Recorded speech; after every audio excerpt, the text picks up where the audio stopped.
Hello everyone, कैसे हैं आप सब। तो आज की इस वीडियो में मैं आप सभी बच्चों को क्लास 12 हिस्ट्री के कुछ इंपॉर्टेंट एमसीक्यू और साथ ही साथ देखिए कुछ सब्जेक्टिव वाले सवाल जो आपके एग्जाम के लिए देखिए बहुत ही ज़्यादा इंपॉर्टेंट है।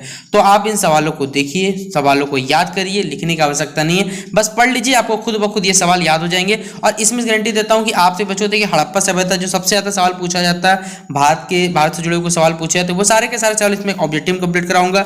इसके बाद सब्जेक्टिव वाला पार्ट में देखिए कुछ इंपॉर्टेंट सवाल जो मैंने आपको पहले भी वीडियो में कराया हुआ है और एक वीडियो में आपको इस वीडियो में बता रहा हूं, ठीक है। वीडियो में आपको समझा दूंगा कौन सवाल आने वाले हैं, वो सारे के सारे सवाल आप लोग कर लीजिएगा। तो चलिए वीडियो को शुरू करते हैं। तो पहला सवाल देखिए आपसे पूछा जाएगा कि निम्नलिखित में से कौन सी सभ्यता अपने नगर नियोजन के लिए देखिए बहुत प्रसिद्ध है। तो याद रखिएगा हमारे सिंधु घाटी जो सभ्यता है, ठीक है, यानी इंडस वैली सिविलाइजेशन जिसे हम लोग कहते हैं, तो ये सभ्यता अपने जो नगर नियोजन हो गया, कह सकते हैं सिंचाई व्यवस्था पर बच्चों, जो विशाल सनाना घर हो गया, ड्रेनेज सिस्टम हो, इनके लिए बहुत फेमस है। तो ये नगर नियोजन के लिए फेमस कौन सिस्टम है, तो वो सिंधु घाटी सभ्यता यानी इंडस वैली सिविलाइजेशन इसके लिए फेमस। ऑप्शन नंबर है यहाँ पर लिख दिया मैंने आप सभी बच्चों के लिए। फिर अगला सवाल देखिए हमारे पास, सिंधु घाटी सभ्यता में देखिए जो कालीबंगा है, कालीबंगा किसके लिए प्रसिद्ध है। तो याद रखिए कालीबंगा में देखिए क्या पाया गया था, कालीबंगा में क्या चट्टान कटौती की वस्तुकला थी, नहीं बंदरगाह थी, नहीं कपास की, नहीं, यहाँ पर मिट्टी के पात्र देखिए पाया गया था, मिट्टी के बर्तन पाए गए थे, इसलिए कालीबंगा हो गया, लोथल हो गया, ये सब कुछ फेमस जगह जो है पूछा जाता परीक्षा में। देखिए तो सिंधु घाटी सभ्यता में कालीबंगा, फिर से क्वेश्चन रिपीट हो गया, तो मिट्टी के पात्र इसका राइट आंसर होगा। अगला सवाल होगा कि सिंधु घाटी सभ्यता में देखिए लोथल किसके लिए प्रसिद्ध था। तो मैंने अभी जस्ट बताया आपको, तो लोथल में देखिए क्या मिलता था, लोथल चट्टान से निर्मित स्थापत्य कुछ जगह था, बंदरगाह था, कपास की खेती होती थी, यहाँ मिट्टी के पात्र पाए जाते थे। तो देखिए यहाँ पर ये एक बंदरगाह था क्या, जिसका नाम था लोथल, और मिट्टी के पात्र कहाँ से पाए जाएंगे, तो आपका कह सकते हैं बच्चों कालीबंगा से पाए गए थे। फिर हमारे पास देखिए निम्नलिखित में से कौन सी सिंधु घाटी सभ्यता में खोजकर्ता थे, कौन थे। तो याद रखिए इनका नाम पूछा जाएगा, तो दयाराम साहनी, बहुत ये आपने पढ़ा भी होगा बेसिकली, सिंधु घाटी सभ्यता खोजकर्ता के नाम से जाना जाता है, तो दयाराम साहनी के नाम से जाना जाता है, ठीक है, दयाराम साहनी खोज की थी इनकी। फिर हो गया सिंधु घाटी सभ्यता में धोलावीरा किसके लिए प्रसिद्ध है, तो धोलावीरा देखिए जल संरक्षण के लिए क्या बहुत ज्यादा प्रसिद्ध है। तो ऑप्शन नंबर क्या हो जाएगा यहाँ पर, सी इसका राइट आंसर होगा। फिर अगला हमारे सिंधु घाटी सभ्यता में देखिए बड़ा सनानागर या फिर विशाल सनानागर कह सकते हैं किस नगर में पाया गया था। इस नगर का नाम क्या था, लोथल, मोहनजोदड़ो, मिथाटल या फिर कालीबंगा। तो कहाँ पाया गया था, ये मोहनजोदड़ो में पाया गया था। अगला सवाल आपसे पूछा जा सकता है कि मोहनजोदड़ो का स्थानीय नाम क्या था। तो याद रखिए मृतकों का टीला कहा जाता है, ठीक है। तो ऑप्शन नंबर सी क्या होगा इसका राइट आंसर।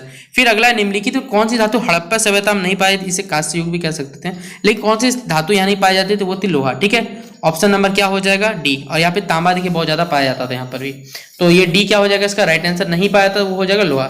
फिर नृतकों की मृत्यु यानी कांसा, जिसे हम लोग कहते हैं कांसा मिलता था, निम्नलिखित में से किस सभ्यता में पाई गई है। तो ये पाई गई किस सभ्यता में, सिंधु घाटी सभ्यता। देखिए इस वीडियो में बेसिकली आपको सिंधु घाटी सभ्यता के जो सवाल पूछे जाते एग्जाम में वो सारे के सारे यहाँ कवर करने की कोशिश कर रहा हूँ। बाकी आप सही बच्चों को बता दूं कि बहुत सारे वीडियो अपलोड कर दिया गया था ऑब्जेक्टिव वाला, उसमें बहुत से सवाल करा दिए, तो कुछ बचे हुए सवाल या कह सकते हैं इंपॉर्टेंट सवाल इस चैप्टर में आपको मैं करवा रहा हूँ। तो पुरातात्विक अवशेष के रूप में देखिए निम्नलिखित में से कौन सा कालीबंगा नहीं पाया गया, काले रंग की चूड़ियां, अग्निकुंड, हल से जुते खेत या फिर युगल समाधान। तो यहाँ पर क्या नहीं पाया गया, वो है युगल समाधान, यहाँ पर नहीं पाया गया। फिर भारतीय पुरातत्व का जनक किसे कहा जाता है, याद रखिएगा अलेक्जेंडर कनिंघम को कहा जाता है भारतीय पुरातत्व का जनक कहा जाता है। ऑप्शन नंबर क्या हो जाएगा, बी इसका राइट आंसर होगा। फिर अगला सवाल है निम्नलिखित में से किस हड़प्पा कालीन सभ्यता में एक युग में समाधान मिला था, ये हमें बताना है। मोहनजोदड़ो, हड़प्पा, अगला ऑप्शन हमारे पास चुनोदड़ो या फिर लोथल। तो कहाँ पाया गया था, ये लोथल में पाया गया था। सिंधु घाटी किस प्रकार सभ्यता थी, मैंने आपको बताया यहाँ किस प्रकार के धातु पाए जाते सबसे ज्यादा, तो कांस्य से पाया जाता है, जैसे कांस्य बेसिकली कांस्य यहाँ मिलता था, ठीक है। तो ये कांस्य युग की सभ्यता थी, तो ऑप्शन नंबर क्या हो जाएगा, डी इसका करेक्ट आंसर होगा। फिर अगला सवाल है सिंधु घाटी सभ्यता की सबसे महत्वपूर्ण विशेषता यह थी कि यहाँ पर ईंट के बड़े बड़े मकान बने थे, यहाँ कह सकते हैं जो नाला सिस्टम या ड्रेनेज सिस्टम था बहुत अच्छा था, तो इसलिए क्या होगा, ईंट के बने भवन राइट आंसर होगा। अगला है धोलावीरा एक पुरातात्विक स्थान है, किस समय अवधि से जुड़ा हुआ है। तो ये कौन सा है, सिंधु घाटी सभ्यता ही है ना, तो सिंधु घाटी सभ्यता राइट आंसर होगा। ग्रेट बात कहाँ मिला है, तो ये मिला हमें यानी विशाल सनानागर, ये मोहनजोदड़ो में मिला है हमें, इसका सिर्फ प्रमाण मिला है।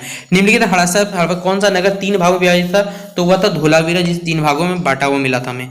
पूना पैक्ट यानी पूना समझौता 1932, याद रखिएगा ये बात पूछा जाता है आपसे, ठीक है। पूना पैक्ट होता है, ये सवाल मैंने आपको सब्जेक्ट करवाया हुआ है, देख लीजिएगा, ये सवाल बहुत ज्यादा इंपॉर्टेंट है। दिल्ली चलो का नारा किसने दिया था, तो सुभाष चंद्र बोस जी ने दिया था, ठीक है, नेताजी सुभाष चंद्र बोस जी ने ये नारा दिया था, दिल्ली चलो। फिर काला कानून के नाम से किसे जाना जाता है, तो रोलेक्ट एक्ट को क्या नाम से जाना जाता है, काला कानून के नाम से जाना जाता है। भारत छोड़ो आंदोलन याद रखिए 1942 में हुआ था, कमेंट बॉक्स में बताइए चलिए आप लोग असहयोग आंदोलन कब शुरू हुआ था, ठीक है।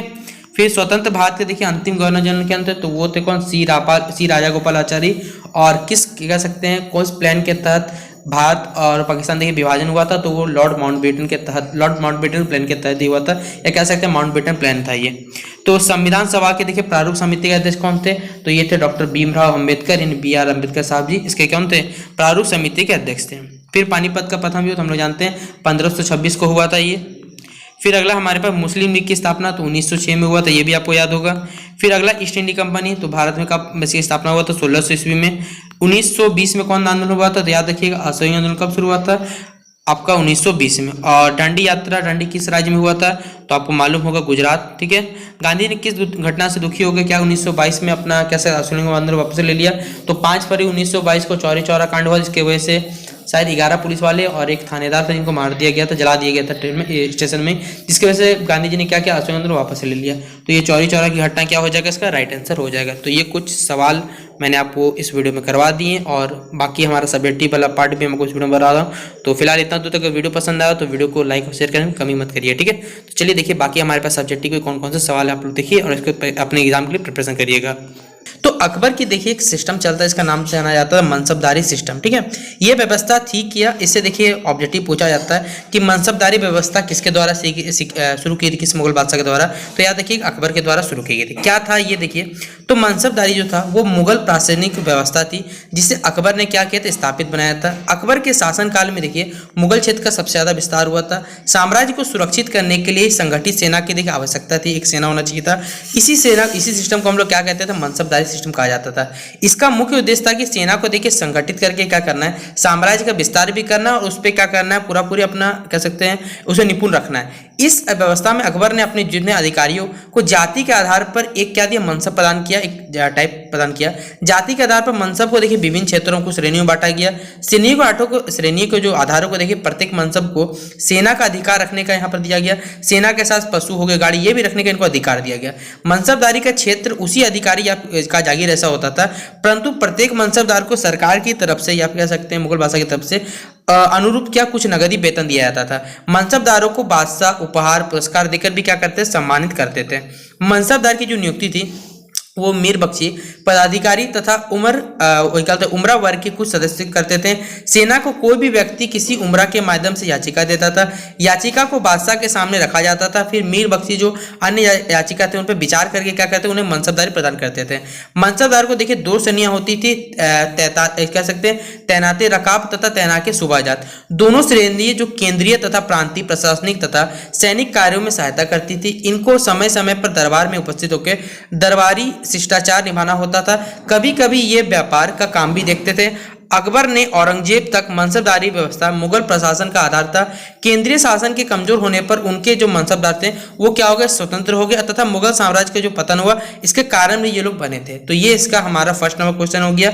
और ये क्वेश्चन देखिए इस बार आपको हिंदी में मिलेगा, कोई इंग्लिश में नहीं मिलेगा, क्योंकि हिंदी इंग्लिश बनाने के बाद भी देखिए आप सभी बच्चे जो इंग्लिश में लिखते हैं उनको शायद ये कंटेंट पहुंच नहीं पा रहा। तो विदाउट अदरवाइज ऐसा मैथ करके क्या फायदा जब लोगों पास कंटेंट ही नहीं पहुंचेगा। तो इससे अच्छा आप लोग हिंदी मीडियम के जो भी है तो हिंदी में चलिए लिखना स्टार्ट करिए। देखिए अगला हमारे पास हड़प्पा सभ्यता के जो लोग, देखिए हड़प्पा सभ्यता बहुत बड़ी, इससे ऑब्जेक्टिव सवाल जितना भी है वो करके जाइएगा, बहुत ज्यादा बेनिफिट आपको मिलने वाला है।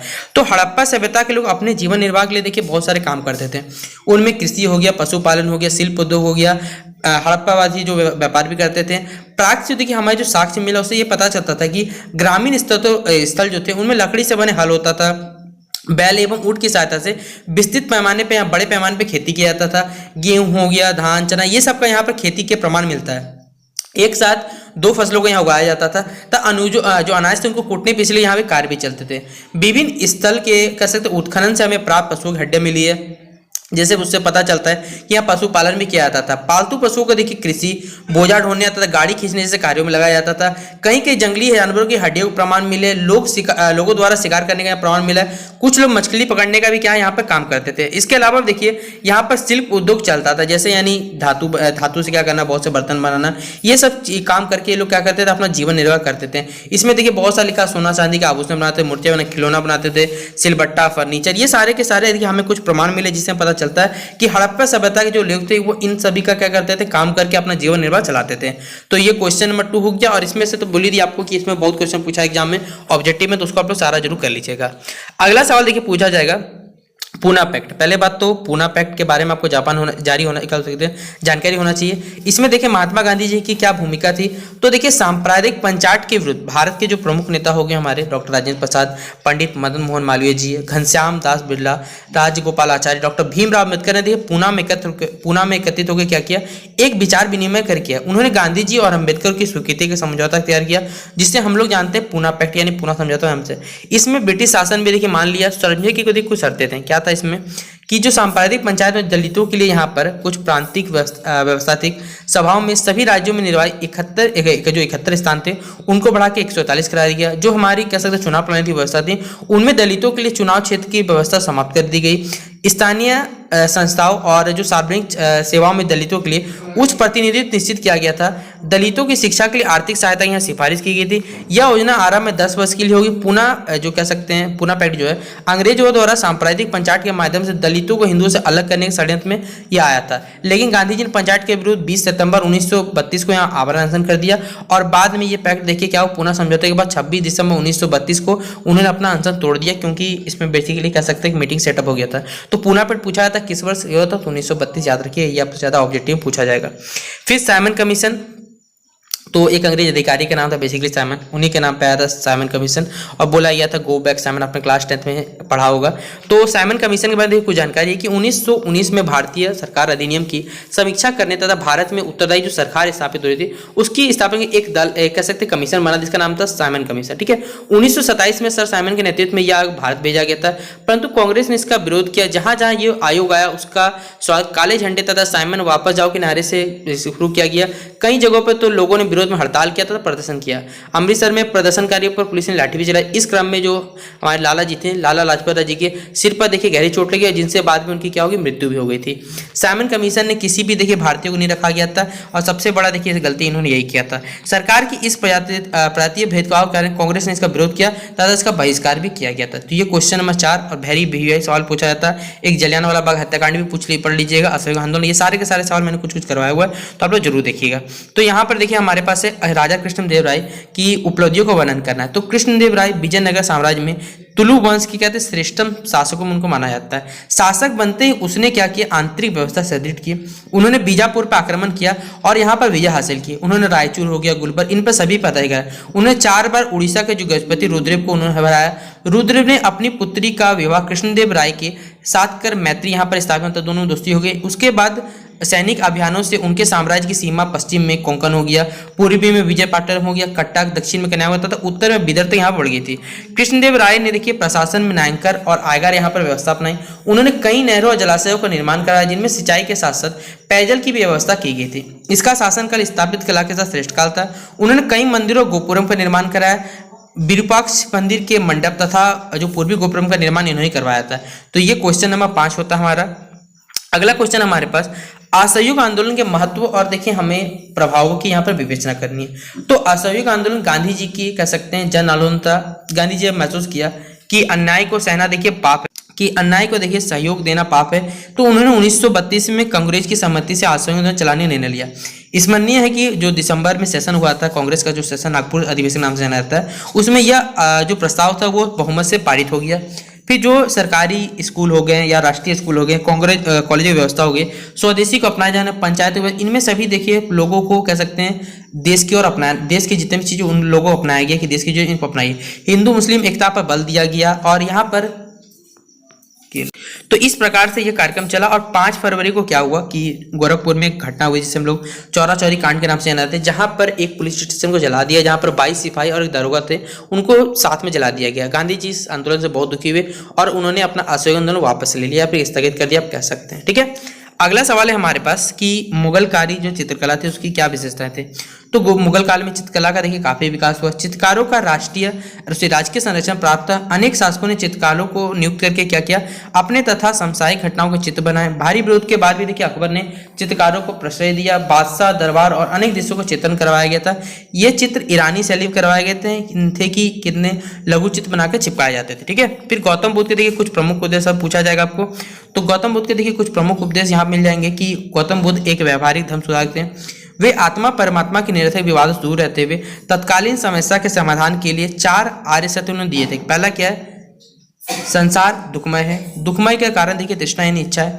तृष्णा का अंत करने से मनुष्य सभी दुखों से छुटकारा पा सकता है। और चौथा था, इन दुखों से छुटकारा पाने के लिए उन्हें 8 मार्ग बताए थे जिन्होंने उन्हें स्वयं भी पालन किया था। तो ये कुछ 8 सवाल थे जो मैंने आपको डिस्कस कर दिया। तो ये कंप्लीट होता है देखिए हमारा क्लास 12 हिस्ट्री सब्जेक्टिव और ऑब्जेक्टिव के कुछ सवाल जो कंप्लीट एग्जाम के तौर पे देखिए बनाया गया था कि एग्जाम में ये सवाल देखिए पूछे जा सकते हैं। सब्जेक्टिव वाला इससे पहले भी देखिए एक वीडियो अपलोड किया था जिसमें बहुत से इंपॉर्टेंट क्वेश्चन मैं अपलोड कर दिया था। और हिस्ट्री के देखिए बहुत से एमसीक्यू चैप्टर वाइज मैंने आपसे बच्चों को बना दिया था। तो उन वीडियो को हो सके तो एग्जाम से जरूर देख लीजिएगा ताकि आप सभी बच्चे देखिए एग्जाम को भी चैप्टर से कोई सवाल पूछा है तो आपको नहीं छूटना चाहिए। बाकी आप सभी बच्चे पूरा मॉडल पेपर पढ़ लीजिएगा। और बाकी देखिए जो भी आपके पास गेस्ट पेपर अवेलेबल है मॉडल पेपर जो भी आप लोग पढ़ना चाहते हैं पढ़ के जरूर आ सकते हैं। तो फिलहाल आशा करूंगा कि वीडियो पसंद आया होगा। वीडियो पसंद आया तो वीडियो को लाइक और शेयर करने में कमी मत करिएगा। चैनल पे न्यू आया तो चैनल सब्सक्राइब जरूर कर लीजिएगा और अपने दोस्तों से सब्सक्राइब कर दीजिएगा ताकि इसी प्रकार हर अपडेट या फिर कह सकते हैं हर वीडियो नोटिफिकेशन आपको वहां चल के तो जब भी जारी किया जाएगा तो मिलता रहेगा। मिलते हैं नेक्स्ट वीडियो पे और आप सभी बच्चों को best of luck for your exam. तब तक के लिए जय हिंद जय भारत।